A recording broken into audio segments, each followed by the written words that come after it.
Allah Resulü sallallahu aleyhi ve sellem buyurur ki, kim qadir olduğu halda öz qəzəbini boğarsa, deyir ki, Allah-u Teala onu məxluqatın arasından çağırar qiyamət günü və ona hurilər arasında seçmək hüququ ixtiyarı verər. Hansını istəyirsən seç. Bu hədis doğrudan əzəmətli hədis. İnsanı tərbiyələndirən böyük hədislərdən biridir. Qəzəblənəndə bəzən qəzəbi cilovlama çətin düzdür. İstəyirsən ki, həyata keçirəsən, nəsə eləyəsən. Məsələn, səndən birini deyirsən, 5-ini qaytarırsan. Allah qorusun, sonu böyük bir fəsadlar törədə bilər, düzdürmü? Lakin o anda insan qəzəbini boğanda hər hansı bir hal olur olsun, istəyir ailədə olsun. Bəzi insan əsəbləşir, ailəsini təhqir edir, vurur və ya deyir səni boşadım. Və yaxud da ki, küfr edənlər var qəzəblənəndə.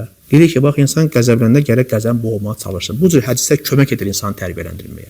Niyə? Bilirsən ki, sən qəzəbi boğsan, sənin üçün qiyamət günü belə bir mükafat veriləcək. Allah-u Teala məxluqatın içindən səni qaldırıb sənə səslənəcək.